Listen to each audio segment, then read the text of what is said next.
Hello, guys, and welcome to Basecast 196. We are back with more gaming news, what we've been playing. I'm here as your host, as always. I am Asim. I've got Gary with me. Gary, how you doing? I'm good, mate. All good. Good man, good man. And we've got Aaron, AJR Sullivan, aka Sully Vance. How you doing? Excited to see your sexy face. Excited. Always. And we got no person in the fourth rotating chair this week because the other guys are away doing some content stuff today, and they've forgone the podcast for this week. But we'll allow them. We'll allow them. It's fine. Instead, if you're watching on YouTube, you'll see in the fourth box you'll see a image for the discussion topic instead. So that's what we're going with instead. A picture of Aaron this week because Aaron's actually here. So, or maybe I should find pictures of the other guys in like precarious situations. Let's put them in. That's exactly what. Yeah. I should do that next time. Next time I'll do that. But let's get into it, guys. What we have been playing. Aaron, we'll start with you this week. It's been a slow week for me. Still working through Guardians. In fact, it's open right now. Okay. I think I'm near the end. I'm back at nowhere for the second time. Yeah. I'm somewhere on nowhere. Yeah. What else have I been playing? Ariel got me back into sim racing, so I've been playing Assetto Corsa. The PC that is like nice. super hardcore, though, isn't it? It's fucking hard, mate. I'm like, Jesus, how are these guys so fast? But yeah, it's challenging, and I love a challenge. You do love a challenge. I'm having a lot of fun with that, but it's just those two this week. Okay. And how are you finding Guardians? Like you said, I know you mentioned a little last week about the writing. How are you finding it now, like gameplay wise and everything? It's a solid game. Solid game. Again, the writing's really strong. It's a bit glitchy in places. There's quite a few of them actually. There are a few glitches. Yeah, there are a few glitches. Yeah. I've had like weapons still in people's hands, menus that won't go away. So every time you find a new artifact, it's the same menu that comes up, and little things like that, which are corrected when you restart the game. Yes. I mean, yeah. It is what it is. But It's still a solid game. It's still a solid game. That's good. That's good. Gary, I'm gonna guess you've been playing Horizon. I haven't. No. Okay. If you're looking at that, that's the store. That's the store. Okay, like, got it. Front page. Got it. So I've just been playing bits and pieces of Kenna or Kena. We still don't know how it's pronounced, but yeah, I'm about 3/4 of the way in. I'm still enjoying it. I think what you said last week, I think it was, about it being it's good, but it's sort of the bosses and that change. Yeah, it's what I expected essentially. But I'm still enjoying it. It's good. Aaron's just reminded me actually I need to go back to Guardians and get the platinum because I literally need 2 trophies for the platinum, but I just the ones I need. You have to go through it every chapter, don't you? Around still, yeah. What mate. missing, by the way? Just out of curiosity. So one of the ones I need is get 65% of essentially. I think it's the recordings. But the trouble is you don't know which ones you've collected. Yeah. You potentially could have to go through the whole game again. You do. And it's just spoiler. You do.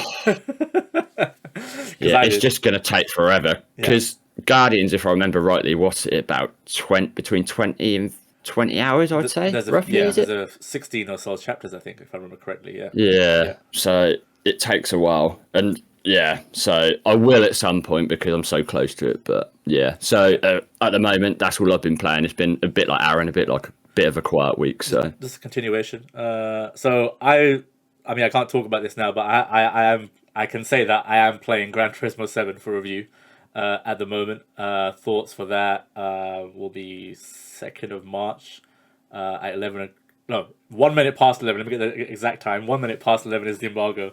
So expect lots of content for that. Behind the scenes, been working on a lot of stuff for that. So I can't wait. You'll be in pole position. Classic Gary. No, but I can't wait to share my thoughts on that. But what else I have been playing, which we can talk about, and I think Ben talked about it a bit last week. I have been playing Horizon Forbidden West. Yes, this is correct. Yeah, I've been playing that. And first of all, the impression when you load up, what a beautiful game. Like, it is on the PS5 in resolution mode. I can't think of, there's very few games that come to mind that I've technically like high quality as that on a console that I've seen. It is ridiculous. The fidelity, like just 4K 30, but it doesn't feel like I think Digital Foundry touched upon it, and I think Ben touched upon it in his tech analysis as well. Like there is a performance mode, 60 frames, and it's like I think it's 1800p, and then the resolution is 4K 30, locked 30, and you think like most people would play the performance mode to get 60 FPS, and some people might, but actually the 30 FPS mode, because of some technical jiggery they've done, or like wizardry, it doesn't feel like 30. Like you have to play it. You have to play it to understand it. And I think Forza does a similar thing as well. Forza Horizon, where it's 30 FPS mode, doesn't feel like as you'd expect a 30 FPS game to feel when you compare it to a 60 FPS. There is some.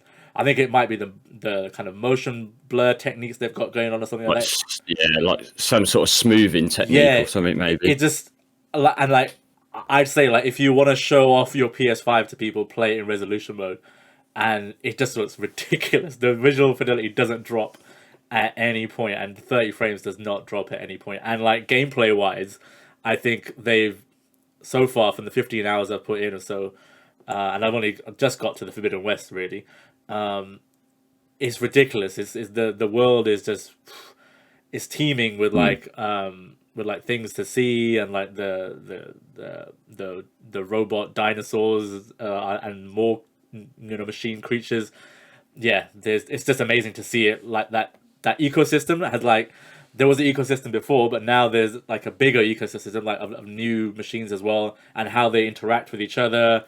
And you'll be going along like doing stuff, and you'll see like a bristleback, for example, come out of nowhere and just fighting some like inhabitants, and like you'll see like the Chargers like doing their thing, and yeah, it's just a beautiful world. And like the gameplay, like just to talk about the gameplay side, the improvements they have made, I think they've listened to the majority of the feedback, especially Aaron's from last time.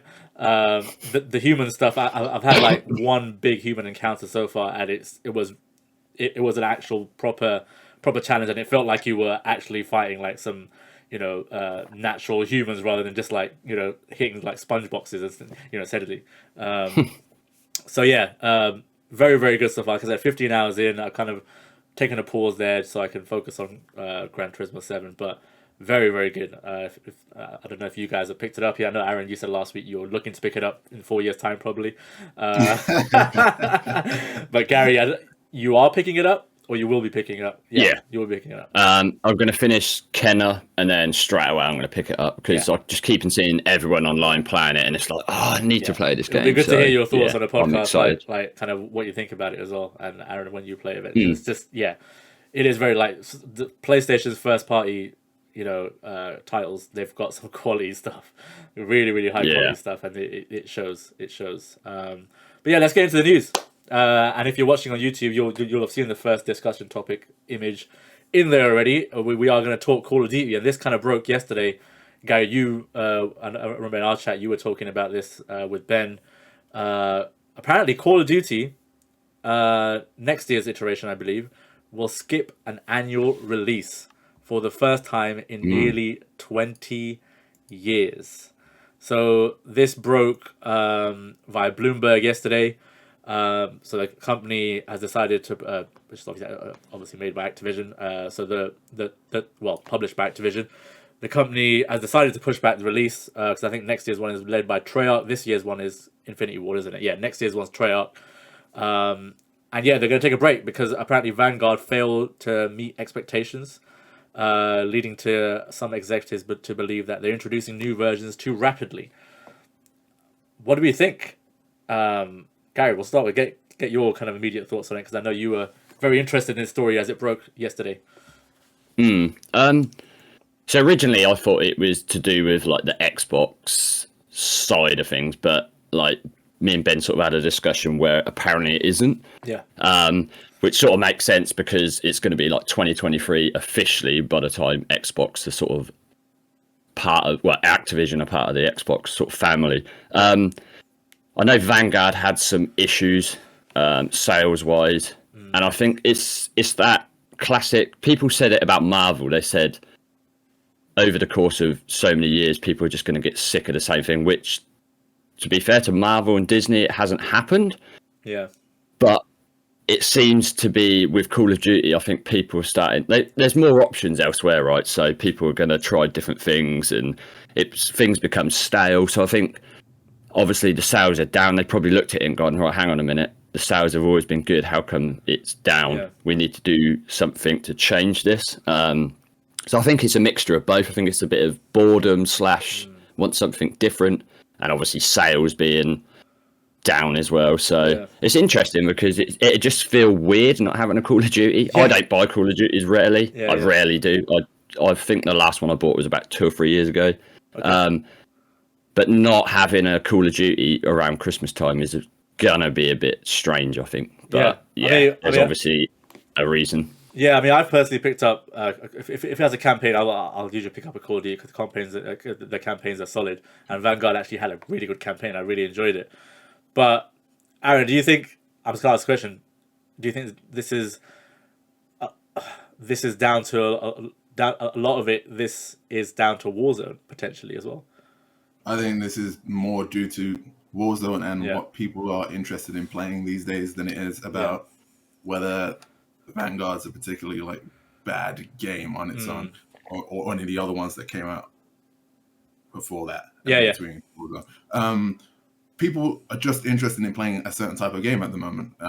What's popular is the modern kind of Warzone-esque title. So if you release something that's very traditional Call of Duty, it's not gonna sell as well as it used to sell, and it's definitely not gonna look well against Warzone. Yeah, of course. Or the original reboot of Call of Duty, the 2019 version. Modern Warfare.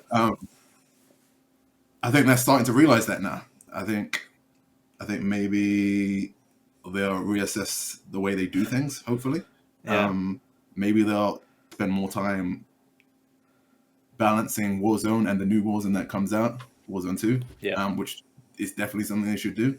And everybody will be better for it, and they'll get better sales. And maybe every 2 years, maybe they can release a more traditional Call of Duty title. No, I would agree. I think a 2-year thing, especially with, I think Warzone has changed the landscape of Call of Duty, and like, to be honest, a lot of gaming as well. Like Fortnite obviously begun it, and Warzone coming in has changed the landscape there, and changed the landscape for like Call of Duty, Battlefield as well, which hasn't done as well as it probably should have. It had its issues as well, but I think in that space, Warzone has changed everything, and not only for Activision and the Call of Duty franchise, but just like in these type of shooters in general.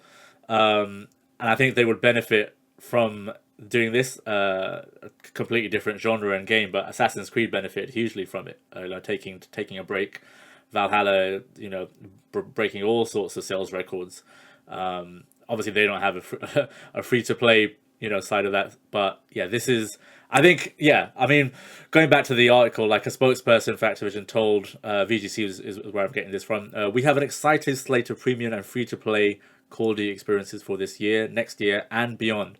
The reports of anything otherwise are incorrect. We look forward to sharing more when the time is right. So they kind of shat on this story that's come out, basically, essentially. But Bloomberg,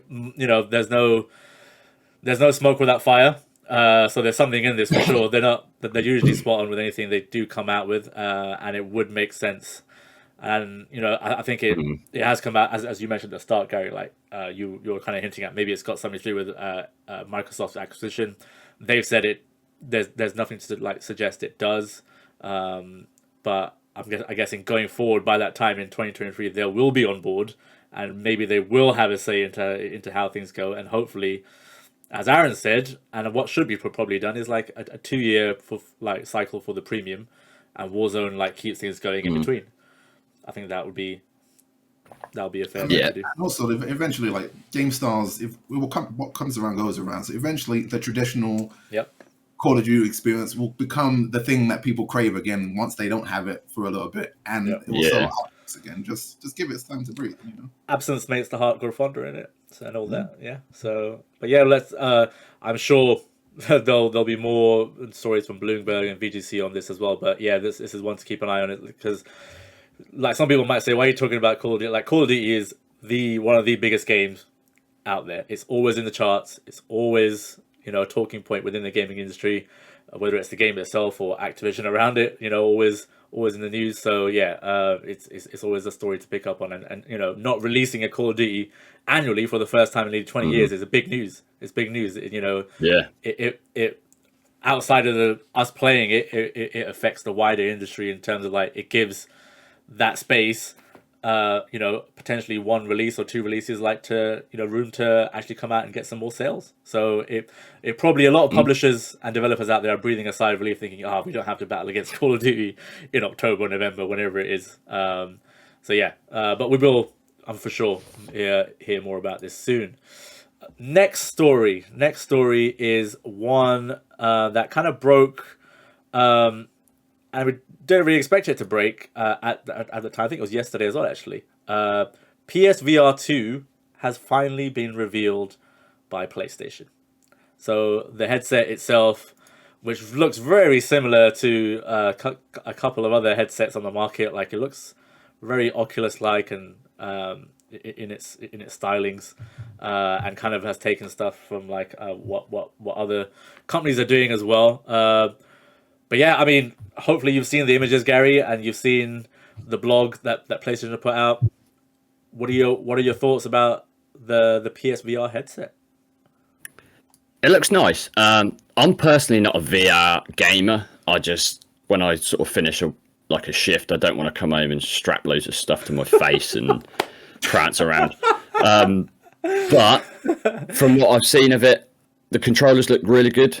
The headset looks really sleek and modern. My biggest issue is how much is this thing going to cost? Yeah. I will be shocked if it's under 400.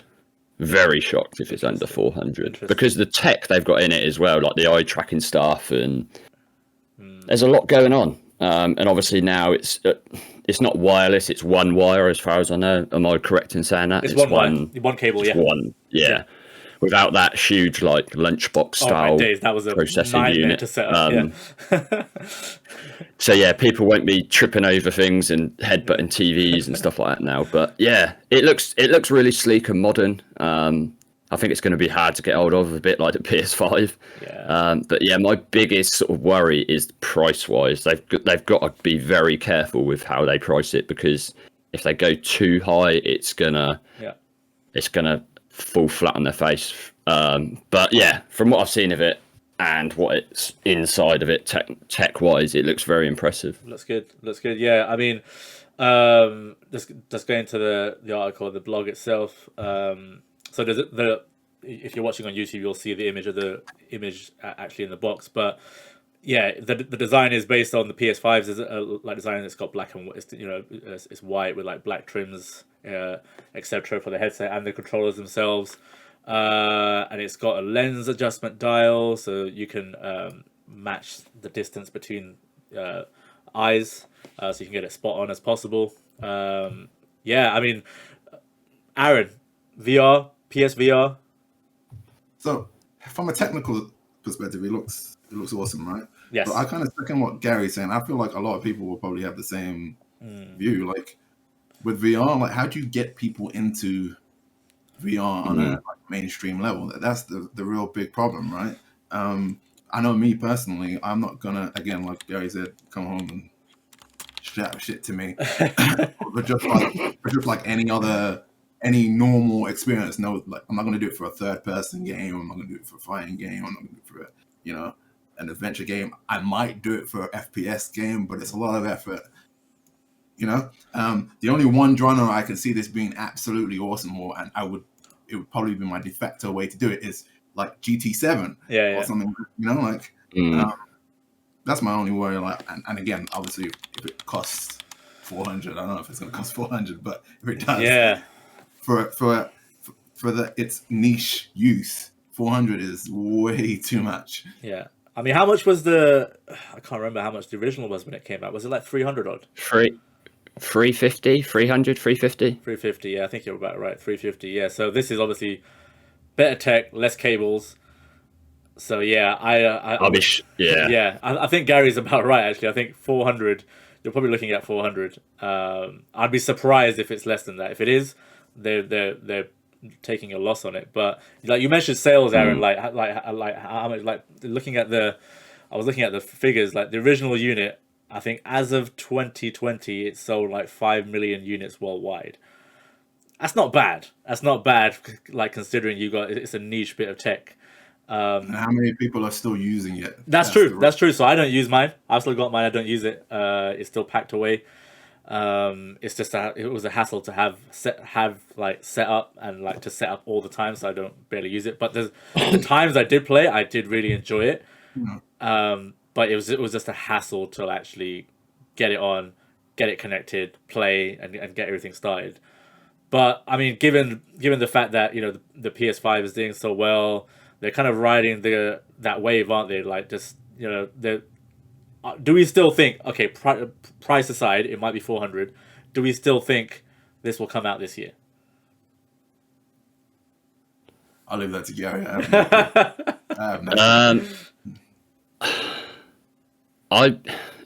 It's difficult because obviously everyone's struggling with tech components and stuff like that.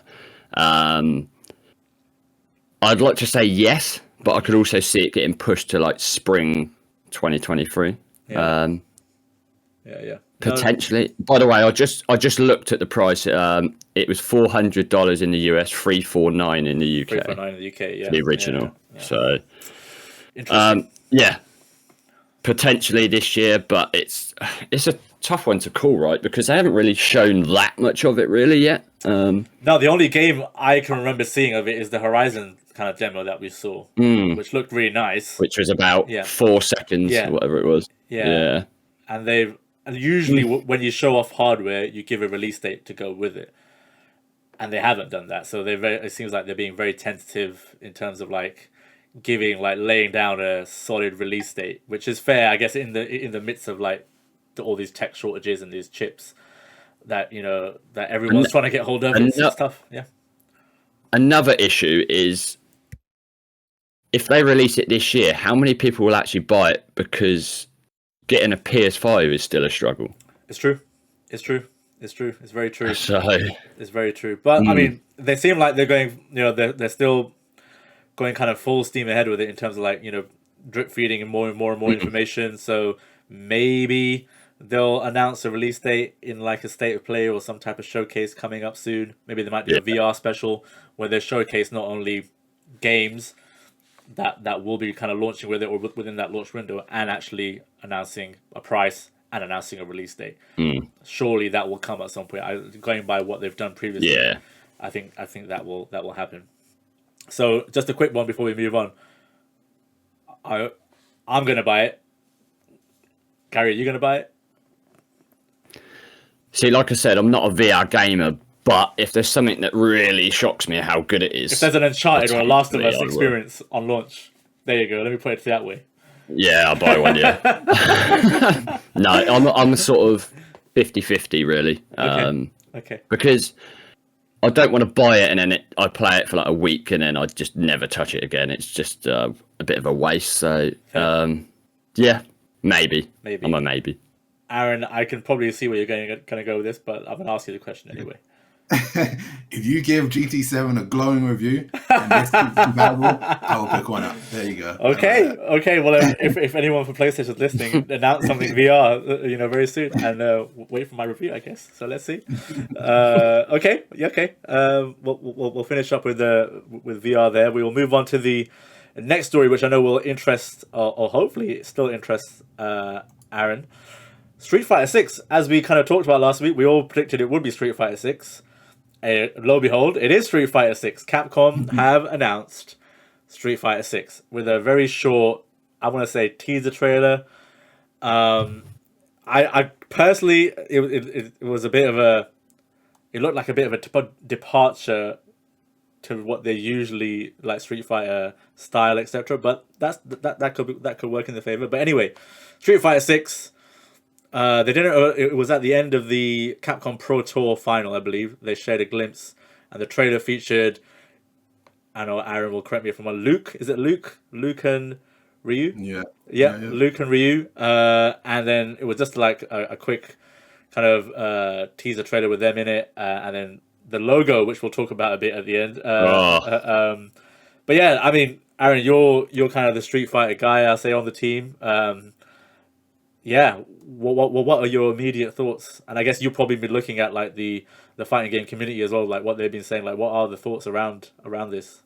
Oh, so all the pros and people who are like tightly wound within that pro scene are obviously they're all excited. It's a new game, potentially. Went all crazy. Me personally, I thought this was a bit of a nothing burger. I was like, okay, basically, what we gleaned from this, we've basically RE Engine potentially, a more realistic art style, which I personally don't like. I'd rather the more exaggerated artistic style. I just find that more endearing. And that's about it. They've modeled 2 characters, so you've got to. I mean, people are complaining about how like wide and hench Ryu is.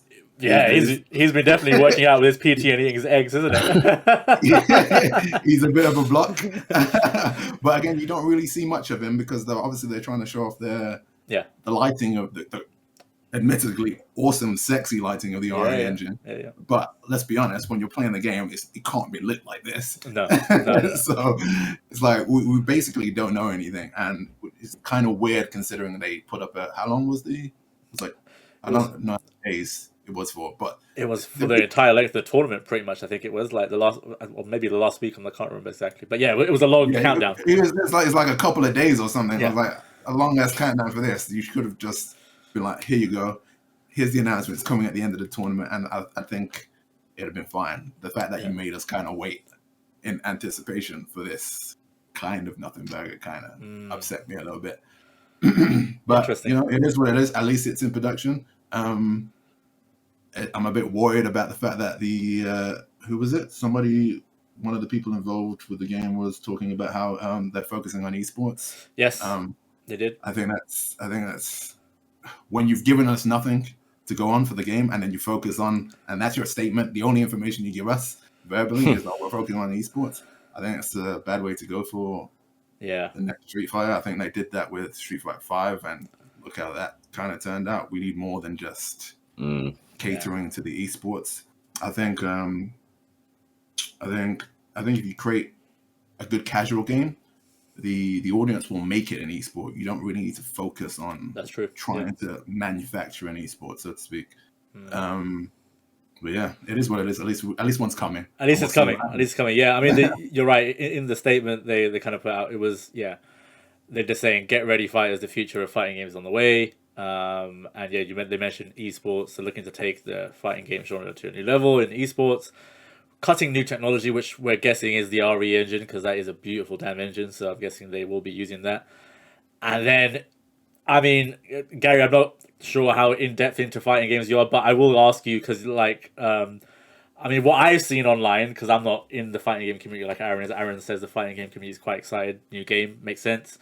But what I've seen of this is like the logo. Like people have been talking about the logo and like, what the hell is that, Gary? What is going on with that? Yeah, as soon as before all the sort of news come out about it being an Adobe stock image or whatever. See, I didn't originally see that. I just see the logo and thought that looks a bit. Because someone put like Street Fighter 5 logo next to that one, I thought that's a bit of a change of direction. And then a sort of couple of hours later, it come out. Oh yeah, it's an actual Adobe stock logo that they've essentially just used and changed the color a bit. That's a bit worrying, the fact that they haven't even got a logo yet. It's like, really? I mean, maybe that is the logo. Probably maybe not priority. Maybe that is the logo. Like, honestly, that's the logo. Like, I don't. They probably got like a prototype, but that's about it right now. Like, so it kind of makes sense that they don't have a finalized logo. I'm assuming this was just thrown together, and this kind of just like compounds my point. Why have this massive build up? Kind of okay, the game's coming. My issue is if you haven't got a logo, don't show anything. It's better to not show anything rather than a stock. Like the internet will jump on that instantly. And they did. And they did. Yeah, it's just like, really? Like, it's just schoolboy sort of error, really. They should have just not shown a logo. Just even text saying Street Fighter 6 would have been better than a stock logo. What they had. Yeah, so what Gary's talking about, the claims have been made that the new logo, where we presume it's the new logo, is for Street Fighter 6, is a modified version of an $80 stock image that you can purchase on Adobe stock site. And it looks very, very similar. They just obviously they tweaked the file around a bit and added a slap to 6 on it with some paint, etc. And it just looks like that. And it's like, what the hell is going on right here? That screams of, oh shit, guys, you haven't, someone last day was like, shit, guys, you haven't got a logo yet. Someone Google SF on see what you can find. I could just picture it in the office now. Someone doing I can imagine some guy in Japan who works for Capcom like going on Canva trying to make a logo for Street Fighter 6. Going on Fiverr, it's like, hey guys, looking for a logo for the Street Fighter. Oh no! Yeah, pays like $5. It is. It's just funny seeing Jeez. Like the internet will not let you live this stuff down, and someone has gone out and found. I think it was someone on Twitter who works for. Ars Technica. Their creative director is obviously, he's probably involved in Adobe stock images, etc. So they probably just looked it up and found something. I thought initially it was, before I saw this story, it looked very like UFC style, very black and white, very simple, going for that sort of style. But then someone pointed out to me it looks like the MG logo as well, like the MG car logo as well, that a bit as well. And I was like, oh, okay, then I see that. Then I saw this, I was like, oh, okay, it's a stock image, or what seems to be a stock image. Damn. I don't think Capcom have replied to anything or anything like that, to say it's not. But what they have said is more details are coming in the summer, so hopefully their next showing is a new logo and is not a stock image. I think there'll be a new logo. All this, this is. It appears like if you're really going the esports, right? It seems like what you would do is simplify the logo and try and make it look clean. But this is just kind of lazy, isn't it? Wow. Yeah, very much so. Very much so. But something good that did come out of that whole reveal that again, Aaron, that you might know about, more interesting than everyone else, is they also announced a Capcom fighting game collection, an anthology of sorts, with featuring 10 fighting games. I'm not sure what your history with these fighting games are. Darkstalkers, Night Warriors, Darkstalkers Revenge, Vampire Savior, Vampire Hunter 2, Vampire Savior 2, Red Earth, Cyberbots, Super Gem Fighter Minimix, Super Puzzle Fighter 2 Turbo, and Hyper Street Fighter 2. Does that tickle your fancy? So any opportunities for people to get their hands on these old titles again is great. I mean, people have been clamoring for Darkstalkers to get re-released for ages, but obviously they're not going to do that before Street Fighter 6 gets sorted. So I'll probably pick this up, not because I want to play it necessarily, but more to support and hopefully show that there is interest for this. These games can get made, kind of thing. Yeah, no, fair. So yeah, that collection will include online play and rollback netcode with ranked, casual, and custom match types. It will also include a treasure trove of art, music, official concept art, design documents, 400 music tracks, and it's all coming to the PS4, Xbox One, Switch, PC on June 24th, so not long to wait. Before we move on, Gary, are you interested in this at all? Probably not, I'm guessing. Yeah, not really. No. I've played a couple of them in the past, but like I said, I think it was last week we talked about Street Fighter. I used to be a really big fan back on the Super Nintendo, but I'm not really. I'm crap at fighting games, to be honest. So same. I just try and stay away from them. So same. Yeah, we'll leave the fighting games to Aaron. It's fine. It's all good. Yeah. But yeah, those were the three main stories of the week. They're also covered on our Twitter page as well, where we cover all our news. But we shall move on to a quick news roundup, and we mentioned this earlier on, Guardians of the Galaxy, and we've talked about Square's, so we say, history of having high sales targets for their titles, and then not meeting them, and then things kind of go awry, shall we say. Hitman has fallen foul to that. But yeah, so Square Enix has said that sales of Guardians of the Galaxy undershot initial expectations. So this comes following a newly published presentation slides that the Matsuda, I think the company's president, said, despite strong reviews, the game sales on launch undershot our initial expectations. However, sales initiatives that we kicked off in November 2021 continued into the new year have resulted in sales growth, and we intend to work to expand sales to make up for the title's slow start. Gary, I see you're itching to say something. Go for it. It's typical Square Enix. They always say, like, they got a new game coming out. Our projection is 72 billion sales, and then it doesn't hit it. Every game they release, they do it. It's just like they need to learn from. Oh, I just don't know what to say. It's just hilarious. I think we spoke about this before, Asim. We did. Yeah, it's just like. Like, just lower your expectations a bit. Like, come on. Yeah, and it's the second time they've done this. They for a Marvel license game, the same thing happened with Avengers as well, but that was for different reasons. The game was like broken and it wasn't content complete, shall we say? Yeah, like I said, they have a history with it. But I mean, I'm trying to think of reasons why it would have fallen below the expectations. Obviously, November 2021 was from what I remember, kind of a busy-ish period. Usually is Christmas time. You a lot of games are battling, and then you have the usuals like FIFA and Call of Duty, etc., which ironically didn't sell well as well. Apparently, so everything didn't sell well. But yeah, it's just I don't know. I fail to see like how they don't learn from like having realistic sales targets. If your targets are going to be too high constantly, then surely someone working within your sales team is not doing their job properly to like look at data that has come before and project sales based on that.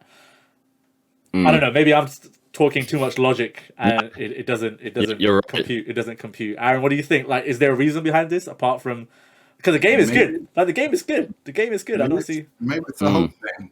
I mean, I can't imagine the Marvel license is cheap. No, it's not. It's not. To recoup that cost, I imagine they had to be like, oh yeah, it's going to sell this much.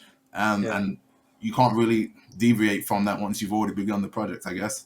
As you say, they kind of need to look at the landscape a bit better. I mean, it's a single player game. I personally think all these PS5 games going for 70 quid is crazy talk. Like, I only picked this up because it was on sale on the store for 35. Yep. And I would have possibly missed it.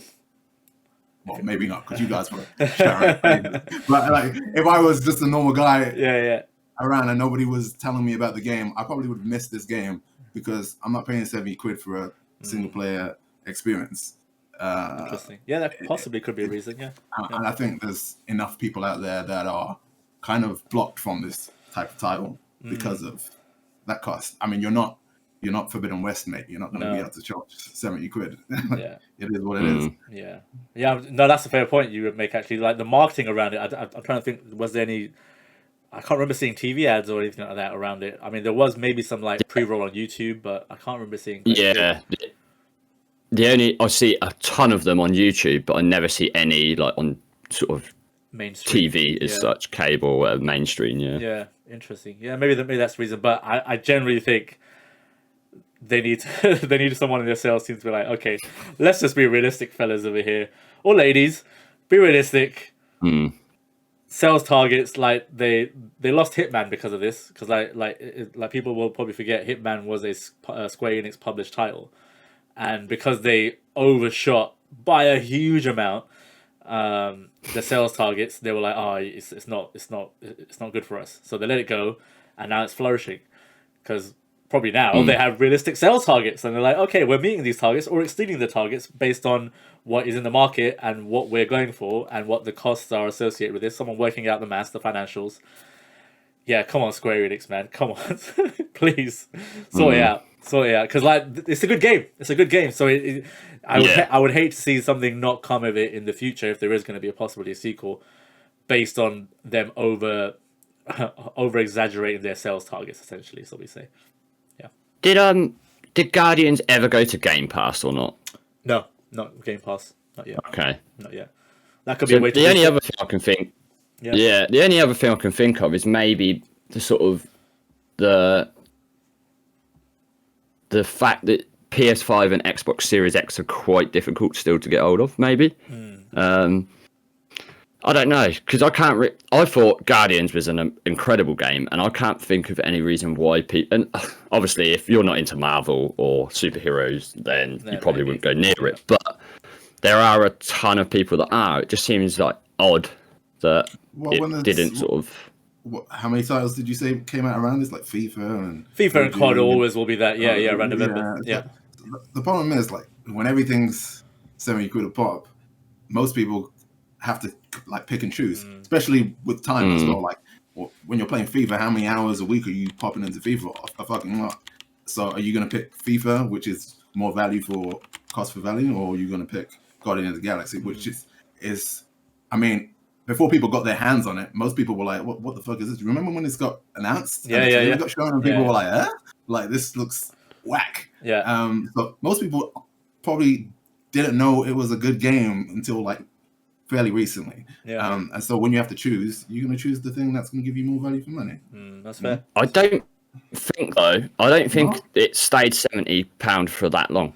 Yeah, I think it dropped off pretty quick. So it released in October, end of October, and as the president said in the article, they launched a sales initiative because obviously the opening sales were at full price weren't high. So November 2021, basically, if a month later they slashed the price, which is probably where you bought it for £35 on the store. So yeah, but it's probably picking up now, right? Yeah. Which is what they've said. Yeah, which is what they've said. Yeah, so they intend to work on the sales targets based on the sales promo they're doing. So yeah, I mean, let's see how that goes. I mean, just everyone needs to play it. Yeah, it's a really good game. It's a really good game. And like, just to finish off, like you said, what's released in 2021 last year: Call of Duty Vanguard, Forza Horizon 5, Shin Megami Tensei 5, Battlefield 2042. Like, for all its faults, people are probably still looking forward to that. And then obviously a big one for most people, Pokemon Brilliant Diamond and Shining Pearl were also released in November as well. So that's 5 hefty releases in that November period. So yeah, for attention, aren't you? Yeah, no, absolutely. But we shall move on to the next story, into something that is doing well, and we touched upon it last week as well, but we'll touch upon it again because it's now had its US release, and we're talking about here the Uncharted movie. So it enjoyed being the 4th biggest US opening for a video game adaptation. And no, that's not saying a lot. There's probably not been many video game adaptations, but there has been a few still. So the movie followed it, like the US release follows a very strong opening in Europe as well, like the UK, etc. And it's generated $44 million in its first 3 days, topping the charts. It's now the #1 movie worldwide.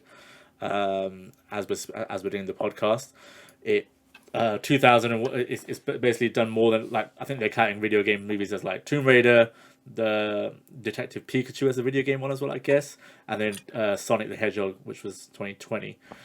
So it's doing, considering that it didn't get reviewed well by movie critics, it seems like audiences disagree, and they're loving it in terms of like going to the movies and hearing about it word of mouth from people and going to watch it, which kind of runs what I was saying. I think if you're not hugely into the series or don't know of it, you'll probably enjoy it for what it is. It's a treasure hunting movie, kind of like Indiana Jones Light or National Treasure Light almost.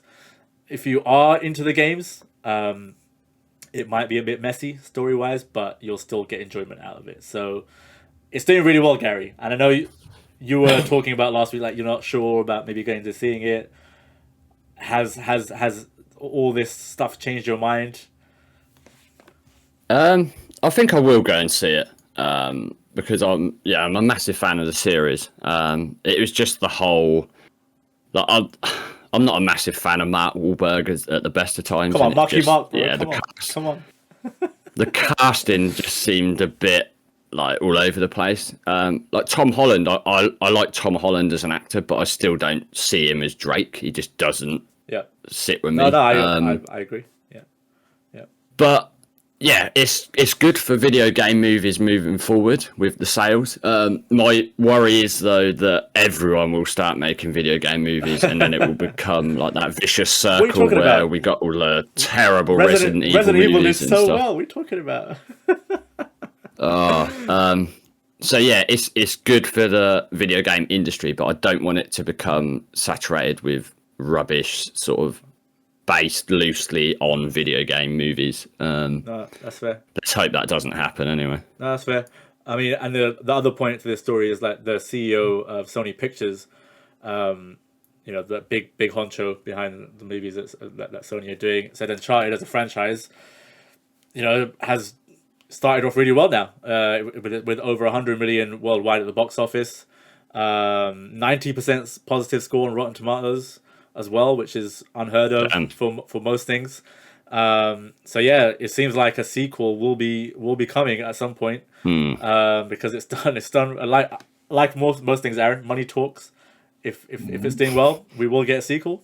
Are you, as someone who kind of works within this industry, how do you think it's gone down? It's like, have you heard anything like how it's gone down, and like, are you watching it or will you be watching it? I'm not gonna go to the cinema to watch this. I'm sorry, guys. Okay.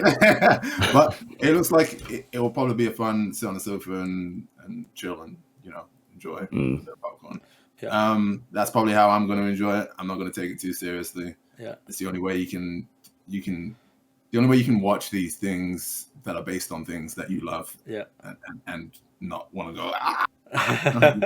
So yeah, it's what it is. Yeah, no, that's fair. Like before we move on, like this might like now start like a trend, like you said, Gary. Like it might. Hopefully, it's a good trend. Like if like Sony's like game franchises, like they've got obviously Last of Us, they've got a TV show coming, Uncharted, you've got the movie now. Maybe you'll see.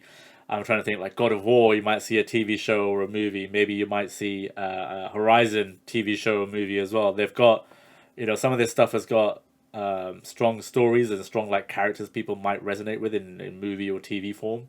I think Last of Us as a TV show sounds great to me. So if this is what it seems like with they're going down this route. PlayStation, they're trying to work with obviously their parent company Sony to do more movie and TV stuff.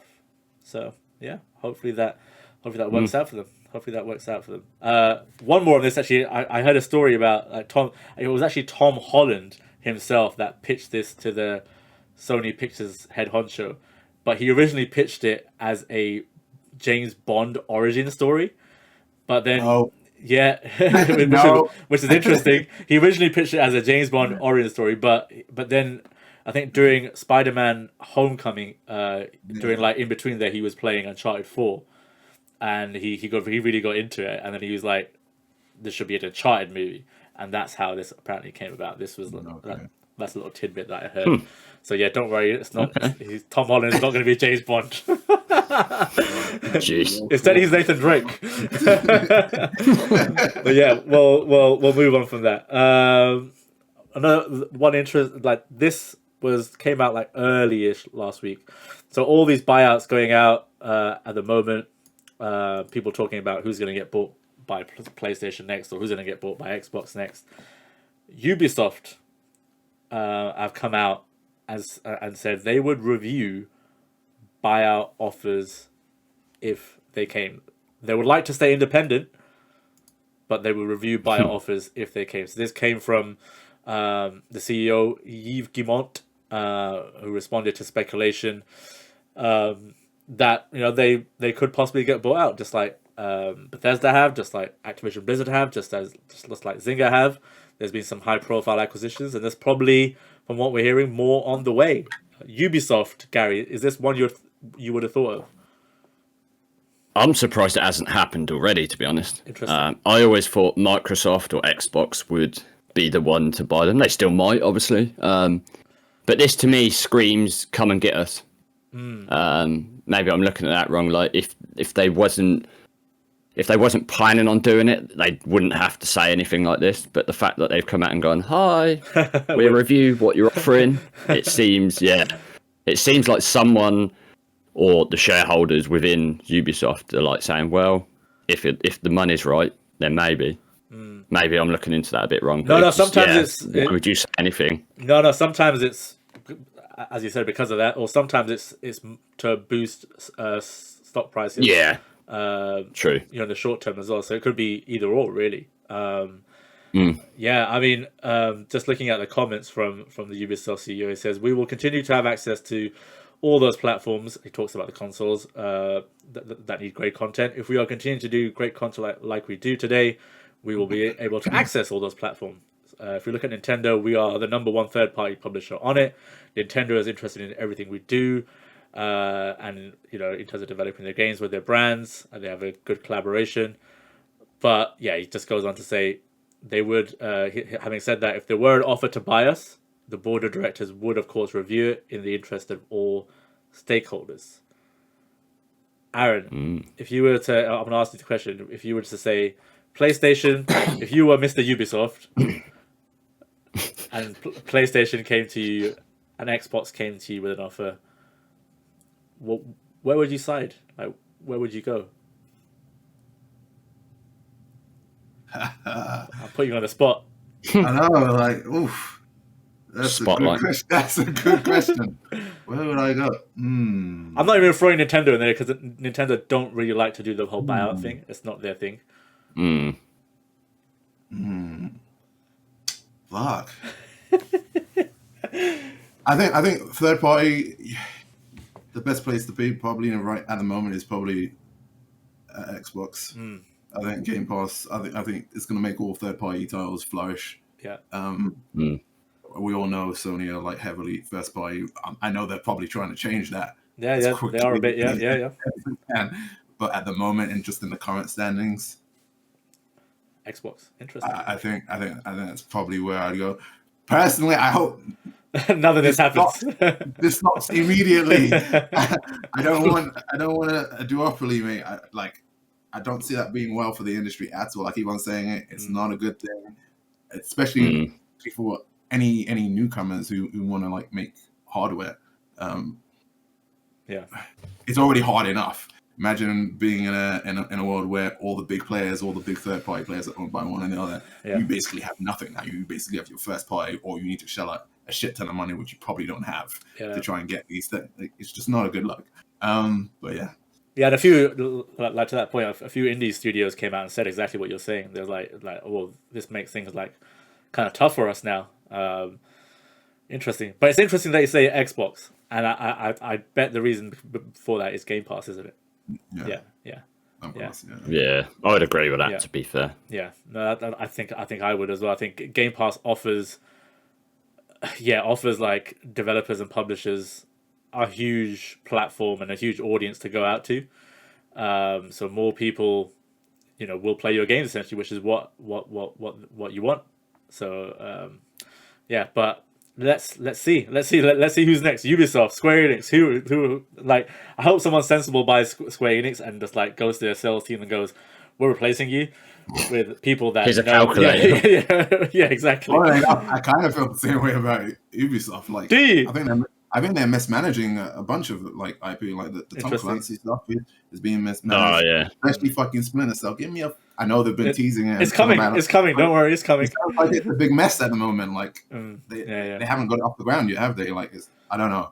It sounds like they're having a bit of troubles, like maintaining the IPs people care about that may not like be like huge, massive hitters. Like a Splinter Cell has its audience, but it's obviously not going to sell like a fucking Assassin's Creed. No, it's true. Yeah, Beyond Good and Evil as well. That's another one. I mean, that's vaporware.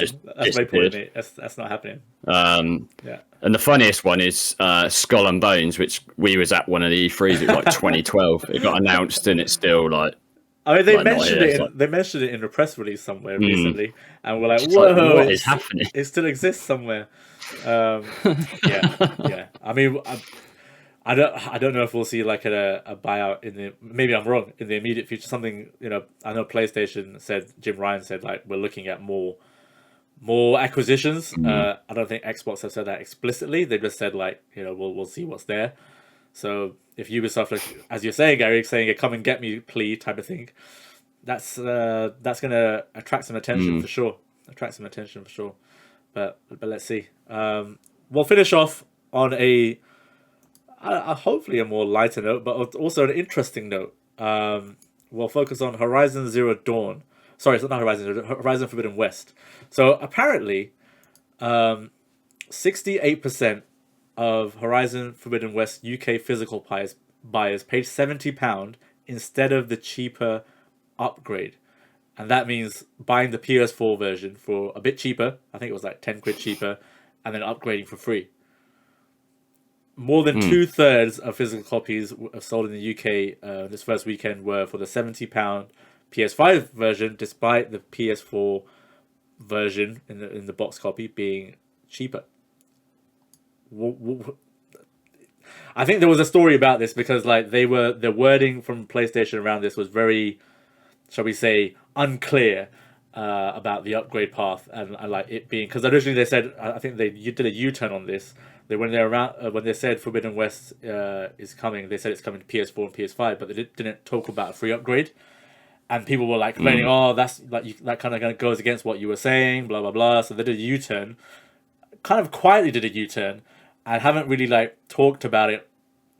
Shouted off rooftops saying, "Hey, buy the PS4 version and you get it for free." It's just been like hidden away somewhere until like I think it is on the box of the PS4, but they haven't actually actively talked about it. And like all the adverts show the PS5 version really like in full front, like in terms of like fully front.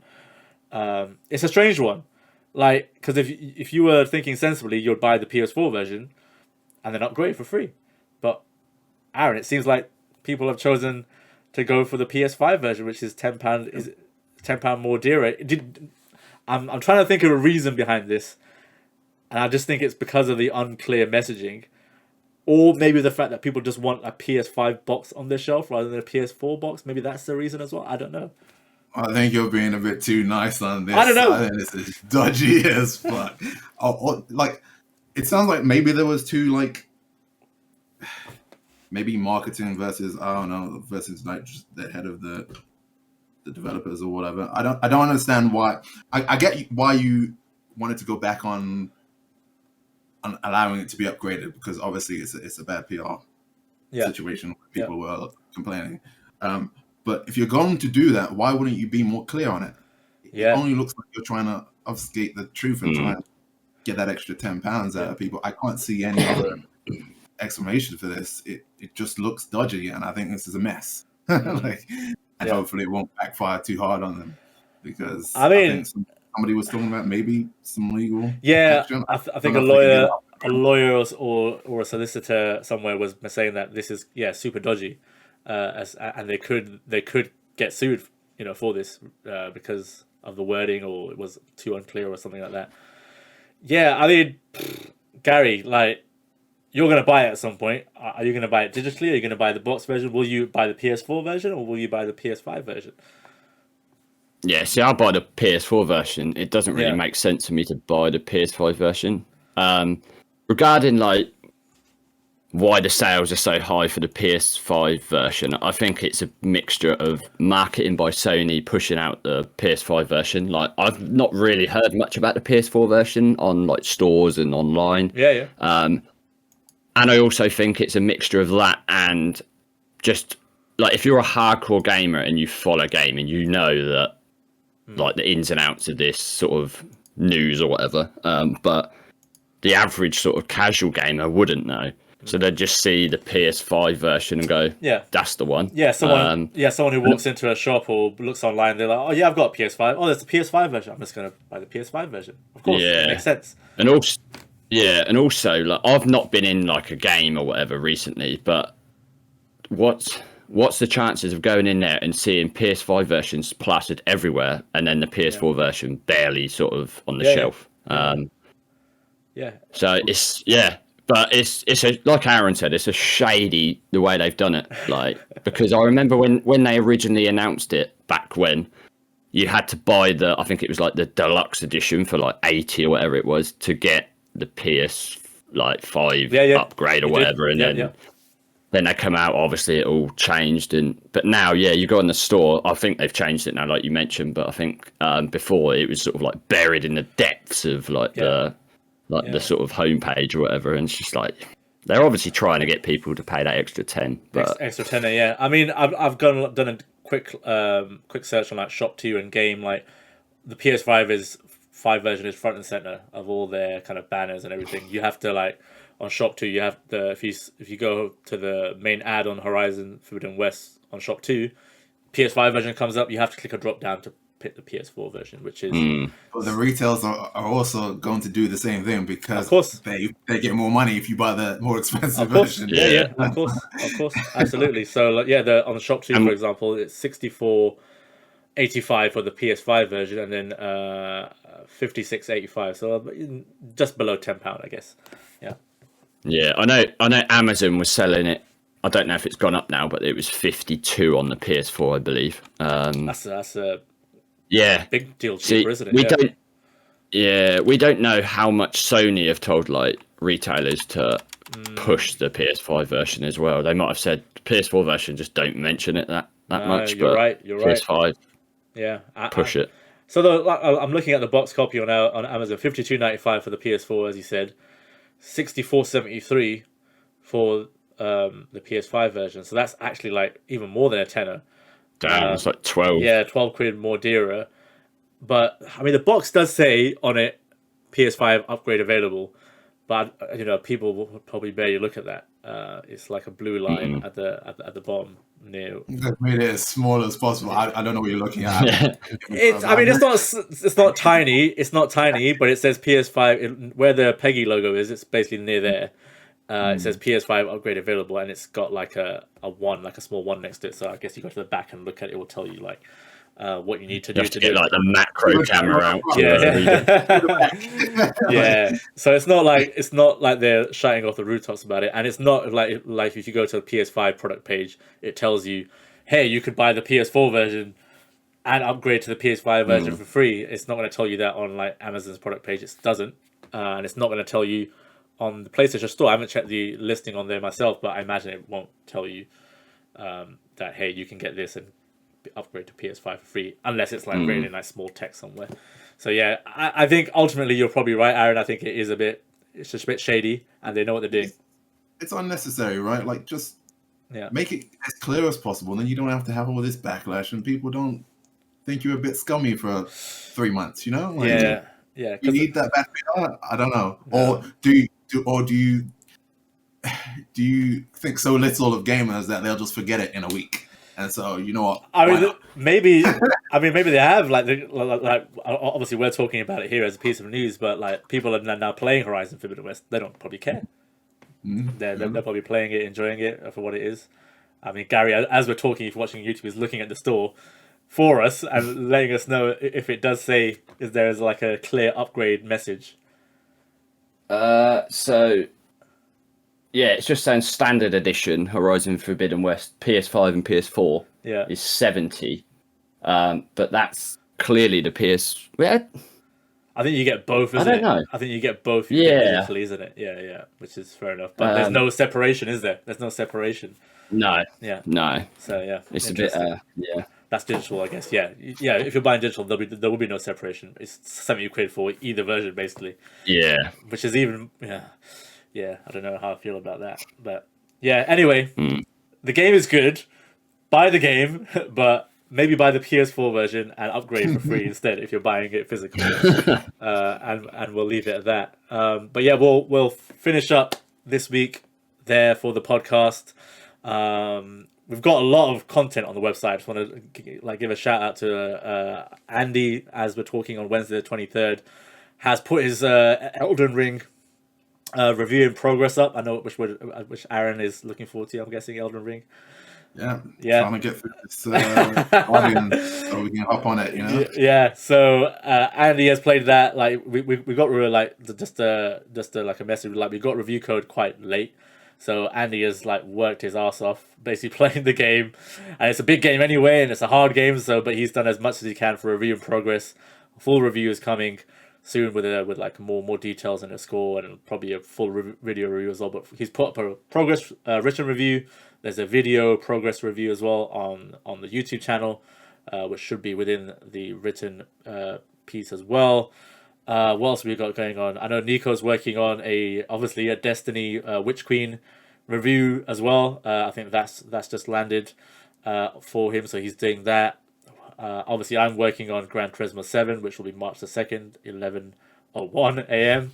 We got something else going on as well. Oh yeah, we've got a Grid Legends review coming as well from Kieran, who's working on that. So we've got a lot of content coming to the site, and we also had an Ollie review by Johnny, which hit the site yesterday or the day before. It's hilarious. Read it, watch it. It was really good. So yeah, a lot of content, and there's probably more content coming. There's basically a lot of video games are happening. There's a lot of video games that are happening right now, and that's all I can say. But next week, hopefully, I will be back and I can talk to you about Gran Turismo 7 because I'm really itching to talk about it. But that's a good sign. But I can't talk about it. But yeah, I will spend the next few days playing a lot more of it, and I put a lot of hours into it already. So yeah, thanks for joining us, Gary. Pleasure as always. Pleasure having you on, Mr. Sully Vans. Pleasure as always, sir. And the fourth rotating chair hopefully will be back next week, and there'll be some person sitting there instead. Let's see. But yeah, that'll be it for this week. Stay happy, stay healthy, stay gaming, everyone. Catch you next time. Peace out.